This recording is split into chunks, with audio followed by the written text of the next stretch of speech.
Golkarpedian, bayangkan kalian punya uang 5 miliar rupiah. Kalian serahkan untuk buka bisnis. Setahun kemudian kamu tanya, untungnya berapa? Jawabnya 25 juta rupiah, bukan 5 miliar, bukan 200 juta, tapi 25 juta aja. Ini bukan cerita fiksi, ini adalah kenyataan banyak BUMD atau badan usaha milik daerah di Indonesia. Padahal BUMD punya total aset hingga 1.170 triliun, tapi tahu berapa laba bersihnya? Hanya 29,5 triliun. Artinya returnnya cuma 0,025, lebih kecil dari bunga tabungan biasa. Dan lebih parahnya lagi, banyak BUMD malah rugi, termasuk PDAM, perusahaan air minum daerah, yang seharusnya tanpa pesaing. Bandingkan dengan Aqua atau Le Mineral yang tanpa dana pemerintah tapi untungnya triliunan. Menurut Ahmad Irawan, anggota Komisi 2 DPR RI, masalahnya bukan dana tapi manajemen buruk dan inefisiensi. Banyak direktur BUMD bergaji puluhan juta tapi tidak punya kinerja jelas.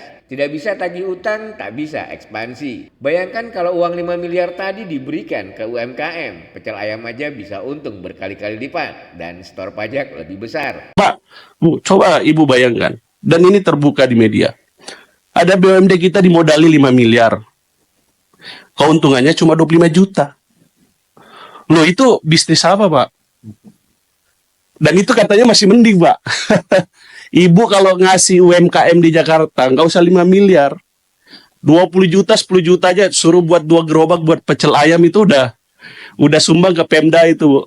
Lebih dari 25 juta. Tapi BUMD dengan dana ratusan kali lipat malah nyaris tak memberi kontribusi. Ironis dan memalukan. Lalu siapa yang mengawasi? Menurut aturan, Kemendagri bertanggung jawab, tapi unit pengawasannya hanya level eselon 4. Terlalu rendah untuk mengawasi triliunan rupiah.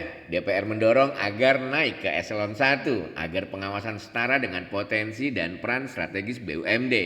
Lalu apa solusinya? Pertama, reevaluasi aset supaya nilai aset lebih transparan dan pengelolaan bisa optimal.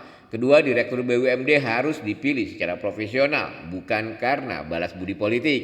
Ketiga, PDAM harus dibenahi serius karena 40% BUMD adalah PDAM. Gagal di sini sama dengan gagal total. Golkarpedian, harapan masih ada jika dikelola serius. BUMD bisa jadi sumber pembiayaan daerah dan menciptakan ratusan ribu lapangan kerja. BUMD bukan sekedar laporan keuangan tapi tentang nasib ekonomi rakyat daerah.